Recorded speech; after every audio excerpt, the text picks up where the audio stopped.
This is our Perodua Ativa Hybrid which we collected in mid-May, and so far we've covered about 4,000 plus kilometers, and now I'm ready to give you guys a deep dive into Perodua's first hybrid.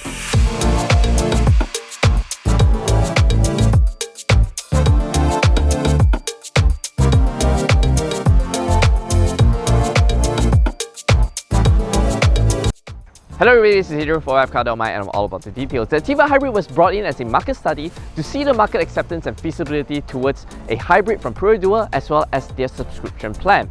Hence, there are only 300 units of the Ativa Hybrid brought in fully imported CBU from Japan.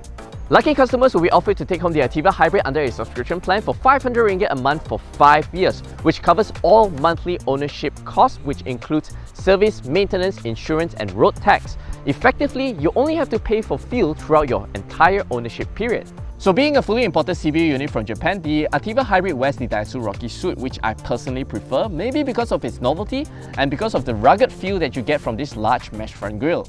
Another difference is the wheel design. Here you get a 5-spoke design measuring 17 inches in diameter. The tyre profiles are also slightly different, 195 compared to 205 on the Ativa Turbo, so it is 10mm narrower. Here also you get a 5-lug hub compared to the Ativa Turbo, which rides on 4-lug hubs, so you can't just interchange the wheels like that. Over to the rear, the biggest difference is the plastic tailgate on the Ativa Hybrid versus the steel tailgate on our Ativa Turbo. Honestly, they work the same. The only difference is that I find the plastic tailgate closes with a more solid tud. Now, the reason why Perodua did not went with the lighter plastic tailgate on our local spec Ativa Turbo was simply because there's no local supplier or manufacturer who is able to produce a mold that's able to produce or manufacture a single giant piece tailgate like this. Hence, they went with a more efficient walk-around, which is a steel tailgate.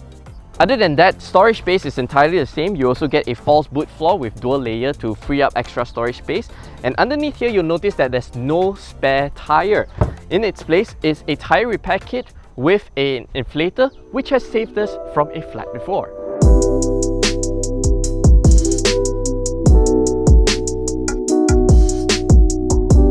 The interior is largely the same, but I want to focus on the key differences between the Ativa Hybrid and Turbo. So for starters, you get a different climate control panel with an automatic function, which I much prefer because you can just set your desired temperature and forget about it. Then there's the electric parking brake and auto hold, which is not only convenient for when you're on the road, but it also frees up 2 extra cup holders for extra storage space to throw in your loose items and drinks. And of course, the audio quality I've noticed in the Ativa Hybrid sounds better than the Ativa Turbo that we had, and I suspect it's attributed to the difference in sourcing of supplier in Japan versus in Malaysia. The bass and clarity in the Ativa Hybrid, I find it much crisper compared to the Ativa Turbo that we had. Of course, lastly, there's the heated seats, which we have never used before for obvious reasons.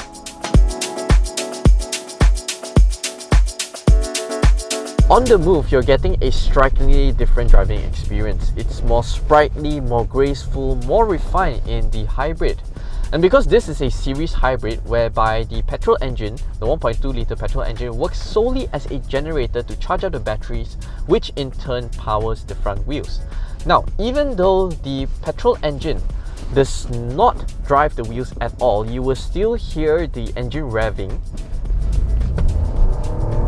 as such when you're on the move, when you're really on it, which can be a little bit intrusive. However, when you're just gently cruising in town like this, yeah, it's very quiet, it's very refined, no qualms. It's less punchy than the Ativa Turbo, whereby when the turbo spools and kicks in, you feel a tiny shaft in the back. The hybrid, not so much. It's just a very linear power delivery, which I find it a much more relaxing and enjoyable ride when you're driving in town. Despite the narrower rubbers fitted on the Ativa Hybrid, I don't feel a compromise in terms of ride, handling and high-speed stability. And I would attribute that to the lower suspension setup, 15mm lower compared to the Ativa Turbo, as well as the different suspension setup to compensate for the weight penalty in the hybrid system. If anything, I find this a much more enjoyable ride because at speeds it feels a lot more planted and the car would just dance to your tune way more eagerly compared to the Ativa Turbo, and over these kind of bumps and humps, the secondary rebound just settles more immediately compared to the Ativa Turbo. So in simple terms, tak goyang and more stable lah. Now for the juicy bit, fuel consumption. Throughout our ownership, we've covered 3,800 plus kilometers and filled up 314.071 liters of raw 95. This gives us a real-world fuel consumption figures of 4.66 liters per 100 kilometers. Our Ativa Turbo returns 7.37 liters per 100 kilometers. Average cost per km is only 10 cents, while our Ativa Turbo costed 15 cents per kilometers. So this means that the hybrid is 33% cheaper to run. The market needs a hybrid for the masses, and Perodua is at the frontier in delivering that. More refined ride and significantly better fuel consumption is what Malaysians need, with or without fuel subsidies. Imagine all the savings in fuel bills which you can put into other areas of your life to improve your quality of life. Now, the only challenge here for Perodua is to maintain their famed longevity, reliability and affordable maintenance cost in their first hybrid. If they're able to check all of those boxes, we are looking at a grand slam home run, not just for the rakyat, but also for the environment. But let me know in the comment section below, would you be confident enough to switch over to a hybrid from Perodua? As always, thanks for watching. We hope you enjoyed this video. Make sure to subscribe to our YouTube channel for more videos like this.